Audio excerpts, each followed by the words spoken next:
Hello. Hello. నమస్తే అందరికి. వరలక్ష్మి వ్రతం రోజు ఏ రంగు దుస్తులను ధరించాలి? పసుపు, బంగారు రంగు, ఎరుపు, ఆకుపచ్చ. ఈ రంగులు లక్ష్మీదేవికి ఇష్టమైనవిగా చెప్తారు. ఇది పసుపు. ఇది శుభప్రదము, ఆనందము, భక్తికి ప్రతీక. రెండవది బంగారు రంగు.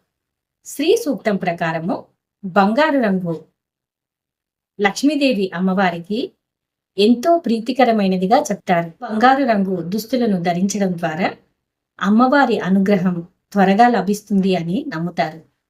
ఇక ఎరుపు రంగు ప్రేమ, సౌభాగ్యము, శక్తికి చిహ్నంగా చెప్పవచ్చు. ఎరుపు రంగు వివాహిత స్త్రీలకు నిండుతనాన్ని కూడా ఇస్తుంది. ఇక ఆకుపచ్చ రంగు, ఈ రంగు ప్రకృతికి, ప్రశాంతతకు ప్రతీక. Thanks for watching my video.